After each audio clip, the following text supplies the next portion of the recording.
Oh, are we ready for this? Yes. I have my amazing. So let us just take a moment to embrace the beauty of your hair. Thank you. It's stupid today, but the colour's good, so yeah. Oh, in what way is it stupid? It's just, look at it, it's fucking ridiculous. Like, I just hate my hair. Like, and that's the sentence. Oh, what is it you hate about it? Well, look at it, it's fucking stupid. I look like Garth out of Wayne's World. But it's cool. It gives you that like cool look that's just like, you know, it's I think it's a statement in and of itself. Well, the colour's nice, but the cut is disgusting. I'm trying to grow it out, so it's just not going to look good for a long time. What are you growing it out to? Just long. Oh, you want to go long again? Yeah. Yeah. Yeah. Okay. Until I get bored and then have it all chopped off and then wish I was dead. So I've been through some funny experiences with my hair that usually leads back to me coming close to this again. It's like, this is my safety cut. Yeah. Sometimes I have fringes, sometimes I let it go up here, sometimes I let it go right down here, sometimes I get highlights and block, but it's just, I do things just for a change. And I love that. Look at that. You're going to have to say something because I think the viewers might only hear me talking and therefore the camera will go to me. So I'm doing a good impression of Cousin It.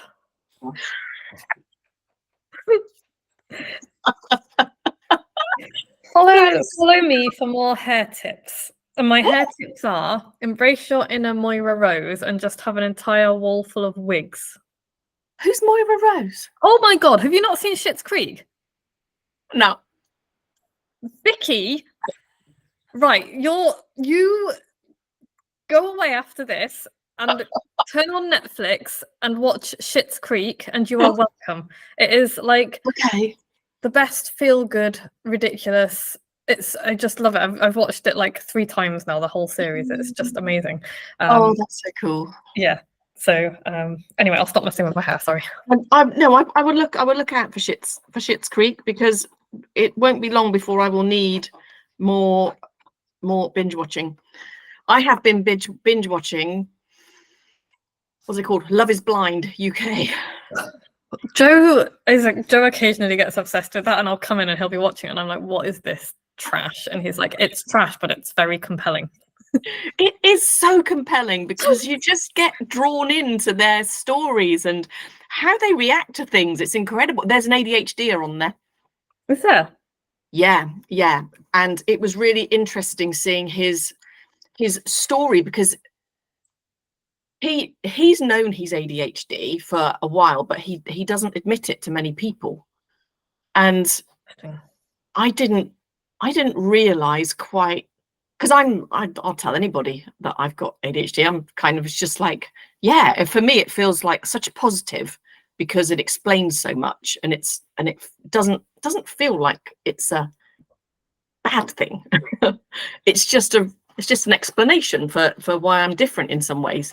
But this guy obviously feels it's a real problem for him, and it's kind of sad, really. But he did fall in love behind the screen with somebody who really gets him and who supports him and you know, makes him feel really comfortable about who he is. So, well, that's nice. It is nice. It is nice. Maybe you should watch it just to see his little story. But I don't know. Maybe I'll give it a go. It's the sort of thing I wouldn't normally have put on. I did get into Love Island a few series ago, and then I had to stop watching it because it got too ridiculously time consuming.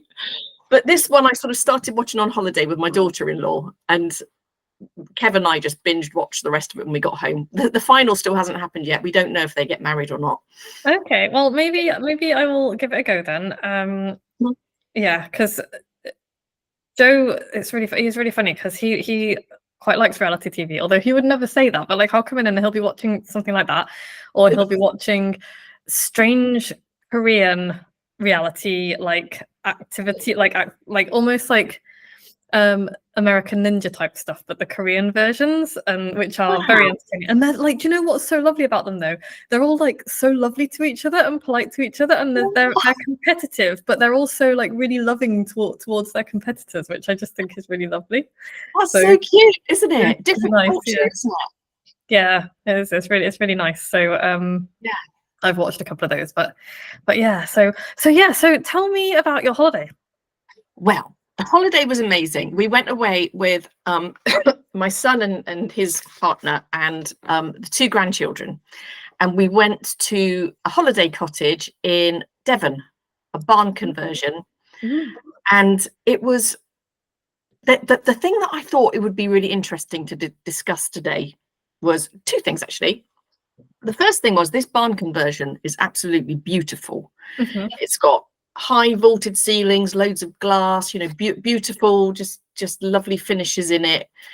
And I realized when I got in there that something I understood about myself now that I wouldn't have understood before was my sound sensitivity to how echoey it was. It was one of the most echoey places I've ever been in. And things like chairs screeching and taps going on and kids obviously screeching, that kind of thing. I think before I'd recognized that you know, ADHD affects me in one way with sound sensitivity, that I wouldn't have known why I felt on edge. And I'd have gone, oh my God, what's wrong with me? I just can't relax. I mean, relaxing on holiday, full stop, is generally tends to be difficult for me because it's like change of routine and it's like suddenly there's not a lot of structure. But yeah, I was able to sort of process it much better because I thought, oh, of course I'm feeling like that because there's a lot of sound going on in here and a lot of echoing, and even things like the dishwasher seemed to be really loud in this place. Yeah. And I don't want to sound ungrateful for being there because, you know, it was a beautiful place to go and spend time in. It was just really, really, you know, comfortable, and it was all well kitted out. And it would have been, you know, amazing for somebody who wasn't affected like me. But there were definitely times where I had to sort of take a few deeper breaths and maybe go outside sometimes if the sound levels were elevating. Yeah, that's doesn't surprise me at all. Do you know what? That's like, I have never really thought about why I hate open plan living before, but that is exactly why. Because like, whenever people are like, oh, are you going to knock all this through and have it all open plan? I'm like, absolutely not. Why would you do that? That's disgusting. And they're like, oh, what do you mean? And they've probably got like a big open plan house that I would absolutely despise spending more than 30 seconds in. But it's like, but yeah, it's like, it's that kind of, it's the part of it is like, I like to feel cozy. Like, I don't like to feel like I'm in a cave. But I think most of it is like exactly what you say, is the sound thing. Because I can't, like, I cannot function. In fact, it's so funny you should say that, because that leads really well into what happened to me on Thursday. So I teach trapeze and stuff at the local studio, but I also take part in the classes as well. So on Thursday, I was in a sling class, and we have 2 rooms in the studio, but they're separated by a curtain. Okay. And the pole side is always very noisy, and I always find it difficult. Like, I always find it very tough because I just cannot filter either. So like, I hear every sound at the same volume. And plus it's quite bright in there. There's a lot going on. There's a lot of noise. And usually I am exhausted when I'm done, but I managed to cope all right.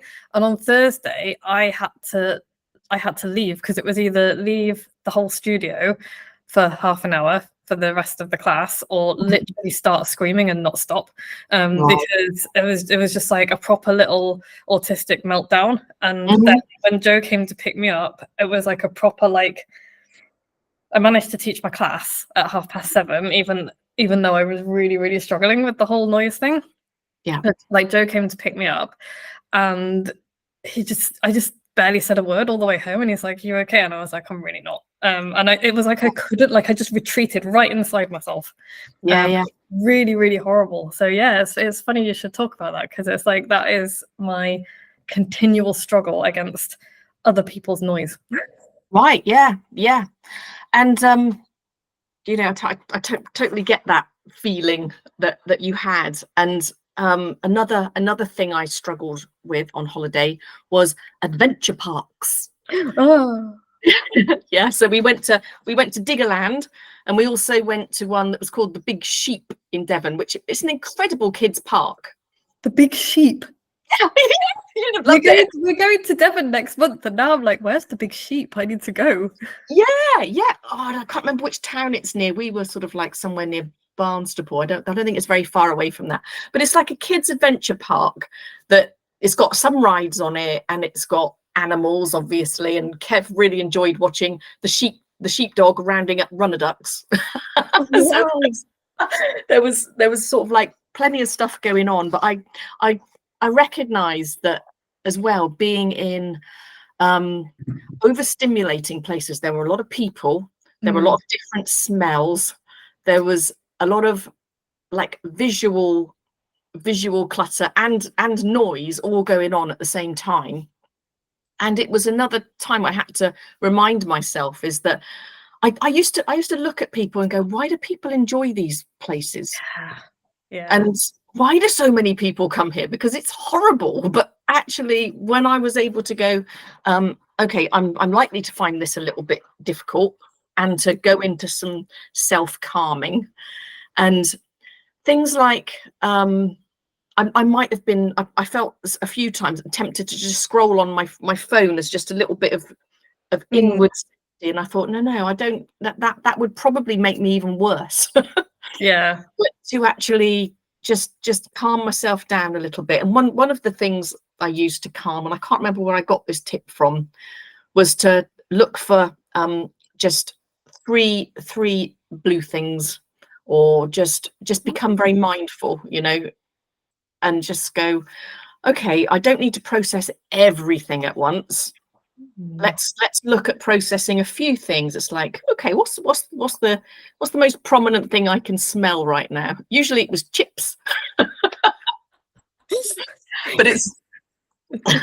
it's just a little bit, or chips and poo. Actually, that was quite interesting. Farmyard poo with nice grilling smells. Farmyard poo's okay though. It's people poo that's vile. Yeah, that's true. That's true. Yeah, but the process of becoming more mindful was very useful for me, and I totally started to understand why in my previous marriage we didn't used to argue very much at home. I used to have my biggest arguments and meltdowns when we were away on holiday, and I think it was a mix of being overstimulated and having no schedule or no routine. Yeah. And it used to mess with my fucking head. I used to get so upset and meltdown. Yes. And to be back in that position, understanding myself better, because it is, you know, holidays with children are very different type of holidays. Yeah. Like literally my idea of hell. Yes. Yeah. You can see why neurodivergent mums really struggle. Do you know what? I'm continually boggled why neurodivergent people have children at all, honestly. And I kind of say that half flippantly, because I've never had any kind of a biological urge to have children. Like I've just never felt it, which makes me feel like a freak in and of itself, because we're hammered home with like, your sole purpose on this planet is to breed as a woman. So like that in itself is really difficult. But like honestly, the idea of having, like, it just fills me with horror. Like the idea of being constantly poured at, constantly touched, constantly screamed at or yelled at, or somebody wanting all the time. And like I see, you know, my friends are like, oh, I've managed to have one sip of tea this morning, and I'm like, absolutely fucking not. Like just there is no way. I know. And like people will say, oh, you find a way to cope. I know there is no way that I would be able to deal with that, because I can't deal with like normal stuff. So I am like 50% boggled and 50% absolutely in awe of neurodivergent people who have children, because I just couldn't. Like I couldn't. It just and all of the nonsense, like fucking ball pools and children's soft play areas. Absolutely, like do it like if I was a parent, my kid would never set foot in those places because I just like I would stab people literally. Yeah, I can totally relate. I'm sure there are people going to be watching this and be like, wow, what a selfish evil bitch, and my answer to that is no, I don't think you're selfish and evil at all. And in fact, I think the move away from women being expected to breed is one of the most incredible things that's happened to the human race. The number of kids that grow up damaged, psychologically, because their parents were just finding it so tough to even function normally. Because the idea of what a horrible parent I would have been, and do you know what I mean? It's like the last thing I would ever want to do would be to inflict my nonsense on somebody else, and so and then like when I see other people with their children and they're like just scrolling on their phones or completely ignoring them, and I'm like, what are you doing? Like there's this whole so like because I don't want people to think I hate children. I fucking love children, and like I have this really strong sense of justice. I love playing with kids. Like I love playing with kids because I can give them back to their parents. It's great. But it's like it's just the idea of just being a bad parent just would terrify me, and I think that's probably fed into not having kids as well. It's just like that. It fills me with horror to inflict that on someone. Yeah, absolutely. Yeah, I totally get that. And I don't know if I've told you this before, but I've never planned any of my children. They've all come at me from different angles as wonderful surprises. Yeah. I don't regret having them at all. However, there have been times when I've thought that their mental health issues were actually rooted with my inability to cope. And I know that I shouldn't blame myself because they're happy adults now. They're doing their own thing. They've gone through their own journey of getting the tools they need to help with their mental health problems. But the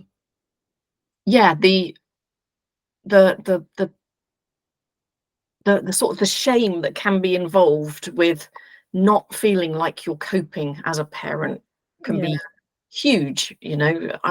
I've screamed at them in public before, and people have looked at me like, what the hell?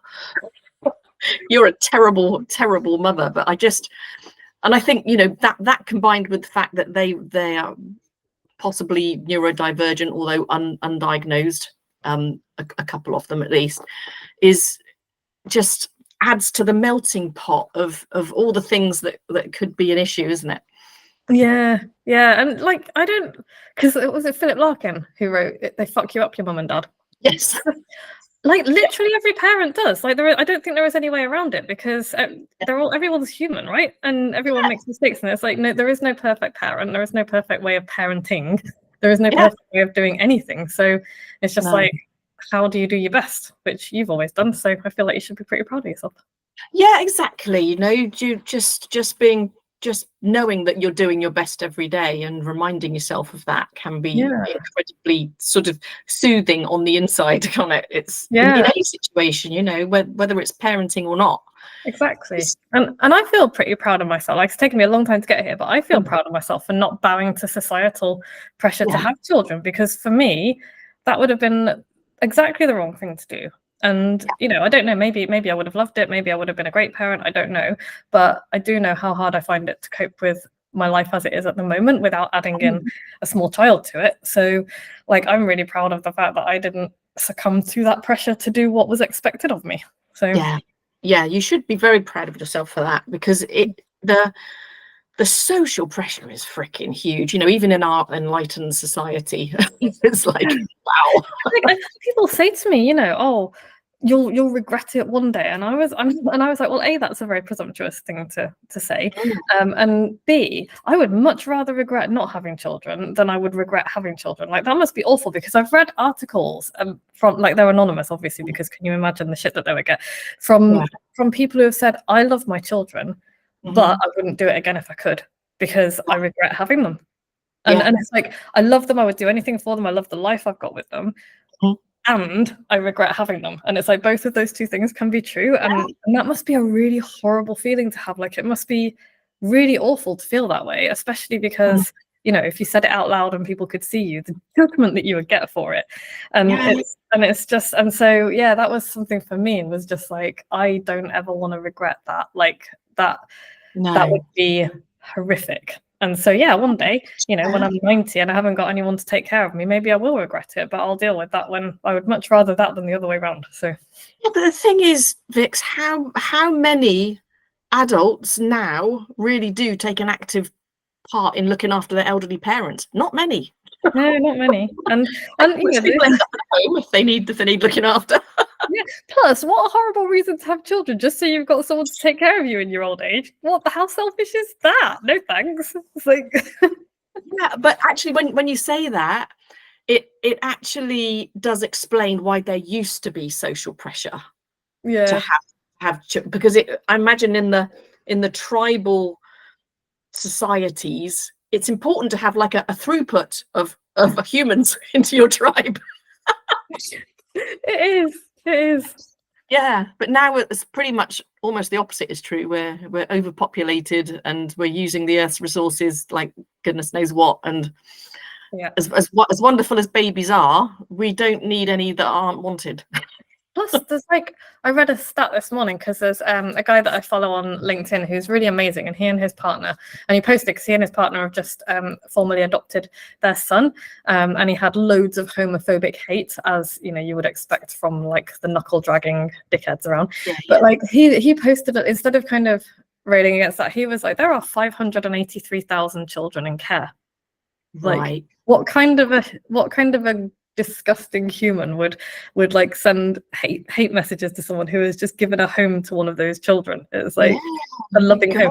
We have 583,000 children in care just in the UK. That is heartbreaking.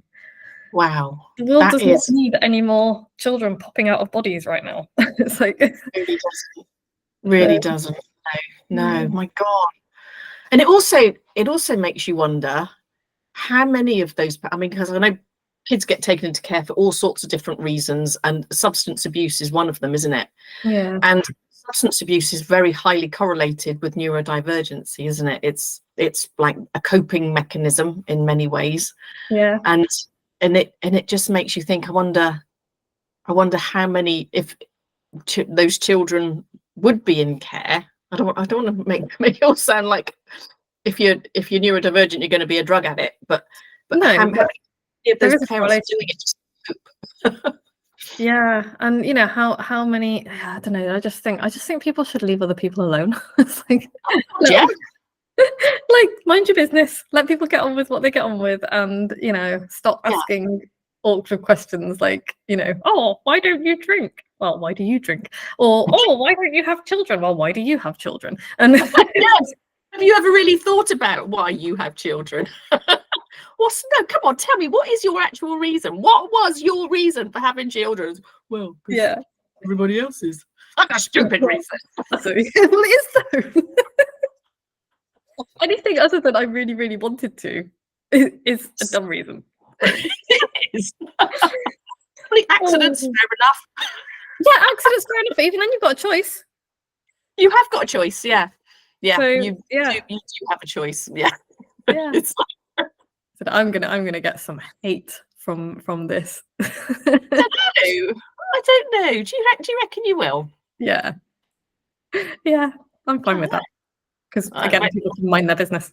So yeah, we're just here to voice our own opinion, and people are welcome to voice whatever they want, aren't they? Because it's actually quite a good thing to do, is to remain open to other people's opinions. So you can just think about them and decide whether you want to accept them or reject them. Exactly. Because it's like this is the funny thing, though, because I have never and would never say anyone should or should not have children, but I get told all the time that I should have children or I should have had children, and it's like, no. Right.